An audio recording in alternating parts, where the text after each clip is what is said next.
Welcome to the Beyond Ordinary Women podcast. Every 2 weeks, we post podcast versions of one of our free training videos, or you can access our videos now at beyondordinarywomen.org. Enjoy the podcast. Welcome to the Beyond Ordinary Women podcast. I'm Kelly Matthews, and I am delighted today to host Dr. Sandra Klahn, Hello. longtime friend and colleague, and she's a seminary professor.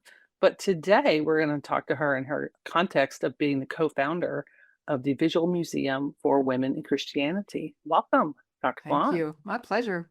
This is fun. Yeah. So today we're going to talk about something old. Really old. And archaeology is a big part of biblical studies. It gives us lots of background. And there have been some discoveries in recent years that really apply to women in particular. So tell us what, we all have heard of the Dead Sea Scrolls, or most of us probably. Yeah. And those were discovered decades ago. And they've really revealed a lot. What are people saying is the biggest discovery since then? So it's a floor that was found in Megiddo, which is connected with Armageddon. That's where you hear the Magid in there. So it's not just notorious, it's also known for some great stuff in church history and in biblical history. And some folks were digging in a prison courtyard and came upon a preserved floor that's a beautiful stone mosaic. And the thing I love about mosaics is they can look like they were set yesterday, whereas a fresco fades. Statue usually in 2,000 years loses a nose or an arm, or archer loses a bow or whatever, but mosaics are much more preserved. And this floor was intentionally preserved. So it was clear that it was hidden for a reason, but it was intended to hide it for long-lasting preservation. So it wasn't just covered over with sand and dirt as the years went by. It was more like a plasterish substance that said, we want to protect this, but we want to hide it. So I should probably back up and tell you why in the world I am a seminary professor who mostly teaches writing and all those hard verses about women in the Bible. What do I have to do with archaeology? And because that will be relevant in what we talk about. So one of the courses I teach at a seminary level is medieval art and spirituality. And we take men and women to Italy for about 17 to 19 days every other summer and look at the visual record of the church, which is particularly relevant for women because often when we teach church history, we're teaching about the councils, which are the men gathering. And we can call something church history, which is really the history of the councils. And we need to broaden that to, okay, but what's happening in the church? I liken it to reading the elder minutes and thinking that's all the church is doing, rather than looking at the church bulletin and seeing there's Awana, there's VBS, there are Bible studies, there are meals served, there are prayers being prayed, there are sermons and messages and gatherings. And the visual record does a lot of that. And I have to say that our African American friends in particular have reminded us that the oral history is also legit. We tend to, many of us coming out of a written tradition, prioritize the written tradition over the oral tradition, and then also the visual tradition. So you think about enslaved people, they might not have known their letters, but they were telling stories through quilts, for example. We see something fairly similar in the walls of ancient churches. And so as I'm taking people to these spaces, I'm noticing women predominant in the early church and realizing my own education has been truncated and start noticing the thing I love the best is how often I would see men and women partnering together. You'd see men and women serving communion at the altar. You would see men and women, you might have an ancient church like one in Ravenna we've been to together, where one side of the upper wall is mosaics of 22 women martyrs. The other side is 27 male martyrs, and they accommodated because they put the three magi in the first, because it's all Eastern women and Western men. But you walk into this church that was a worship space for over 1,000 years, and you're flanked by not just the men and women, but their names are written in the mosaic above them. So we can trace who it was the early church is honoring as those who we want to remember and be inspired by. Well, if you Yes. fast forward to the Protestant tradition, we got rid of the saints, and rightly, because in one sense, because we'd read our New Testaments and say, well, if we're calling somebody saints, we're all called saints. You're Saint Kelly, I'm Saint Sandra, right? So we shouldn't be elevating people like there's some sort of spiritual step. But the problem with getting rid of the saints altogether is that we lost the biographies as part of our worship. And Yep. so this course led me to start noticing and collecting. And that led to the Visual Museum of Women in Christianity. Because as I wanted to teach on some of these things, I found that all the photos were behind paywalls. And Yes. Let me so, ask you a question yeah, real yeah, yeah, quick. sure. All right, give us a little bit of background on the museum. We may have covered this in other podcasts, but no telling who's, watching or listening here. So give us a brief just explanation of what the museum is. So it was driven out of the desire to get great visual images outside of the paywall. So we Mhm. got a grant. We've now had two. It's a partnership of Lynn Cohick at Houston Christian, George Kalantzis at Early Christian Studies at Wheaton. I'm at Dallas Theological Seminary. The grant organizations really wanted collaborations, which is great. We have male, female, we have different institutions. George, grew up within a stone's throw of Athens. He has a beautiful accent. And so we were looking for diversity in our team. And we hired professional photographers to go with us to document some of these, whether it's statues, whether it's mosaics, whether it's frescoes, it's the early art, and make it accessible at visualmuseum.gallery so your listeners can download it for free and they're high quality images and you don't even have to credit the museum. We wanted just to take that out of the equation. And ultimately, we'd love to have all the women of the Bible represented. But anyway, so this was part of what it was rooted in me noticing all these women and the story they tell and how they're often in leadership positions. What in the world does that have to do with the Megiddo thing? Well, it's why in the world am I involved in art and archaeology? So, back up. 2005, these people are excavating this floor, and as they uncover it and study it, they discover that there are 5 different women mentioned and one man mentioned. The man is a Roman centurion, and he's the one who bankrolled the thing. And it's been dated to 230, the year 230, which is long before Constantine is legalizing Christianity. Yeah. And so he bankrolls it, and that tells you that is at least one Roman Christian here. And it's not a church, because you can't build a church structure legally at this point. It's probably a prayer hall. It's in a garrison, so like it's on a military base, but it has a name of a Semitic name for a woman. It's got a Latin name for a woman. It's got a Jewish name. So you have a Roman centurion. So the first thing we see is Jew and Gentile evidence. We know from Galatians they're working together, but this is the art history evidence that tells us of a place and how male and female are worshiping together. And then we think about the New Testament and what it says about centurions, and there are at least 3 really good guys who are appear to be concerned for helping the infrastructure of their community.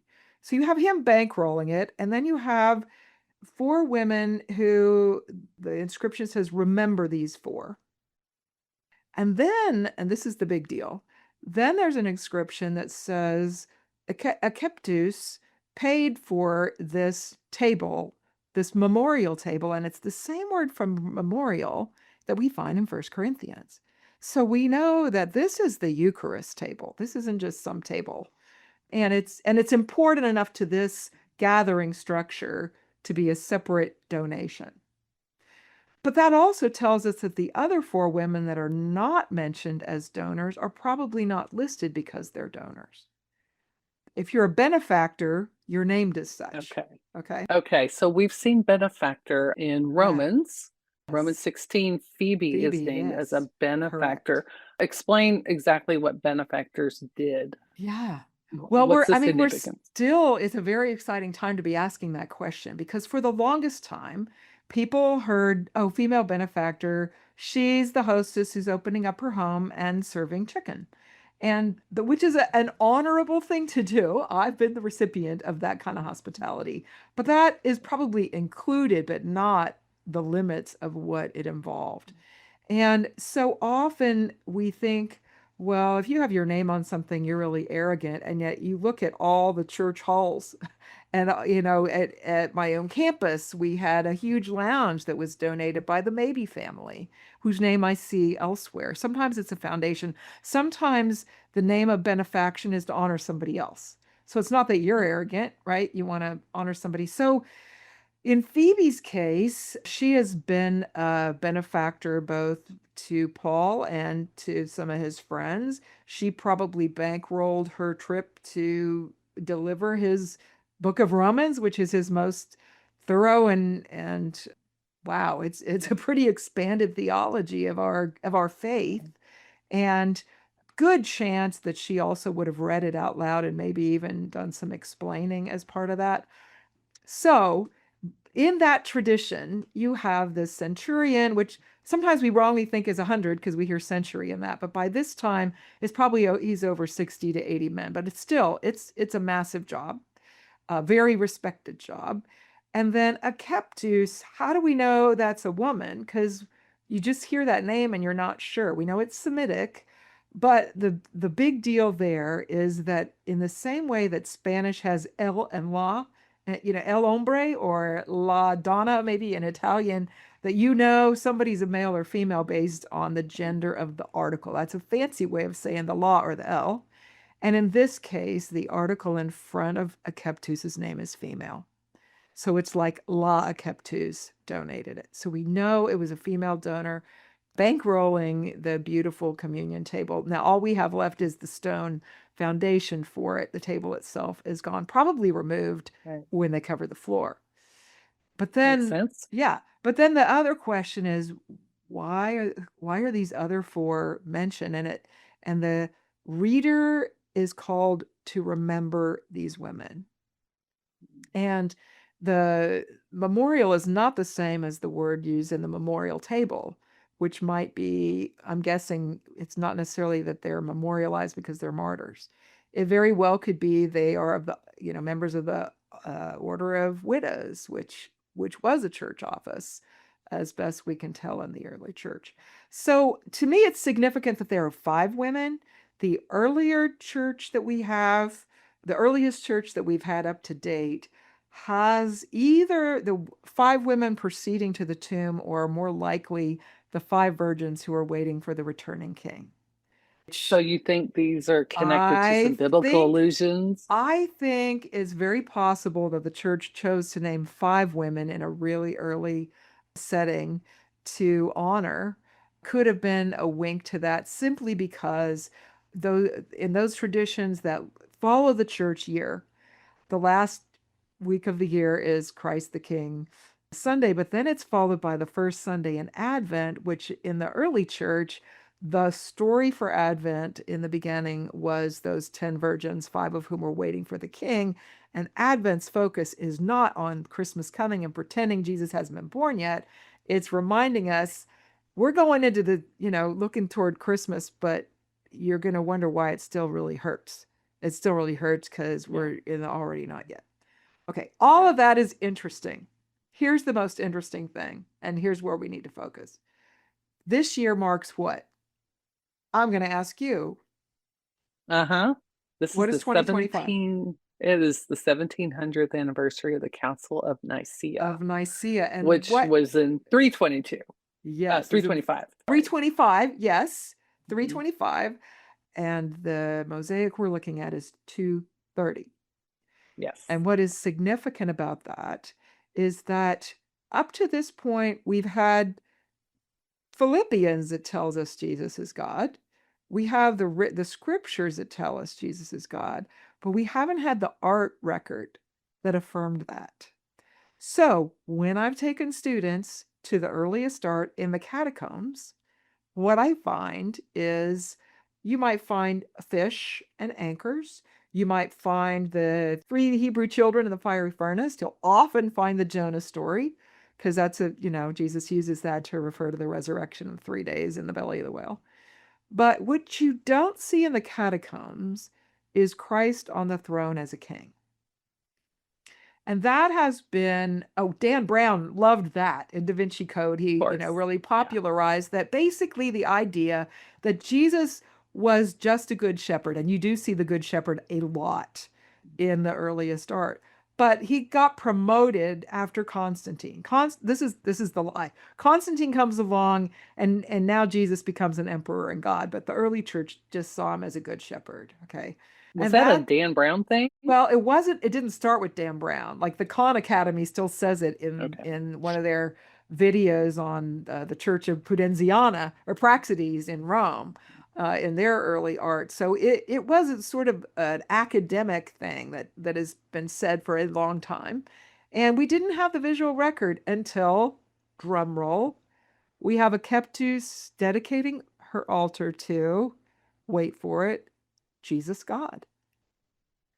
So this, in the quote lips of a woman, in the 2025 celebration of the 1700th anniversary of Nicaea, predates Constantine and the Council of Nicaea by 80 to 100 years. So we have the earliest testimony in writing, in the art record, outside of scripture, that the early church is worshiping Jesus as God. This is not a promotion that he got. It's not an invention. And my hypothesis is, the last time I went to a funeral, Psalm 23 was on the front of the bulletin, not Philippians 2. And the reason for that is because it's true that Jesus is God, but when I'm grieving, I want the one who's carrying me through the shadow of death, where I'm fearing no evil because you're with me. And that's a comfort. And so I think I'm going to hypothesize that the reason we see so much of Jesus as the Good Shepherd in the catacombs is because this is a burial space. The minute you get Christianity legalized, and then you have another, a few decades pass to get the places built, you do start seeing Jesus on the throne. And so that's where the argument came that the art changed once they argue that Constantine came along and influenced the Council of Nicaea. And now we have solid evidence that that's not the order in which it happened. And how fun is it that it's in the testimony of a woman who's dedicating a memorial altar for the Eucharist to Christ? I'm thinking of arguments of how involved were women in church life. And this really seems to affirm not only were they benefactors, like that continued on past the first century with Phoebe, and that this was a continued practice. So women had agency. Some of them had money and were able to do with it what they will. And they were supporting the church. And that, man, what we call the ancients, right? They were into beauty. Like art is a thing for them. I think even more than we in America probably appreciate. And of course, they made it to last. Mosaics. When I first went to see them, you're right. They're just like, oh, that could have been put up last week. Still bright, shiny. Stone doesn't fade. It might get dusty, but you can get up there with a rag and clean that off. Yeah. Right. It's pretty amazing. So I'm thinking of the women named, and how do we know that? Do we know anything about the 4 women? Is there any hint in the text or the design about who they might have been? Yeah. So we see one of the names is a derivative of Christ.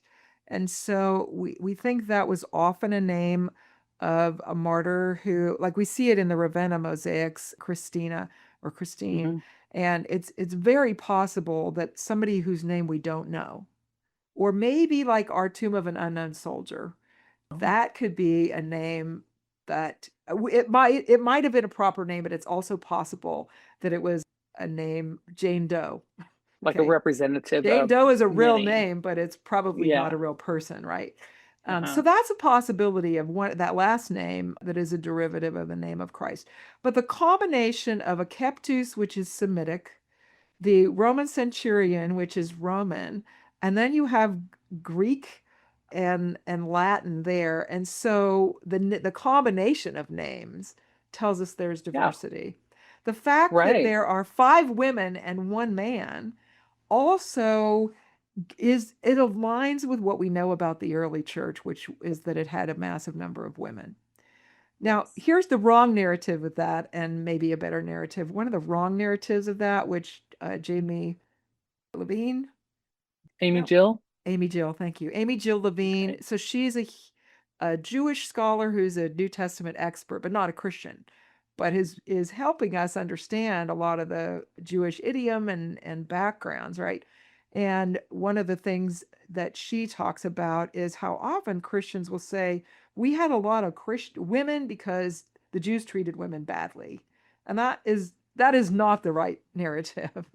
No. A better narrative might be that the early church cared about the vulnerable and the powerless. They were the most likely to adopt a baby found exposed, and the chances that baby exposed is going to be a girl is much higher than it's going to be a boy. And so often, if we read a reference to widows and orphans, you and I might think today that means all the people who've lost husbands and all the kids who've lost parents, and that would be true, but probably they go together. That the widows and the order of widows are raising children, which could help us understand 1 Timothy 5. We might think it refers to widows and their qualifications, and it says they've raised children and they've washed the feet of the saints. That doesn't mean that they themselves had to have been mothers or married. And in fact, the word widow could just mean a without a man woman, very much like a nun. So So again, single for any reason? well, yes, it could be that you were married and lost your husband. It could be that you were a consecrated virgin, and as you got older and turned 60, they called you a widow to differentiate the older and the younger, the virgins and the widows.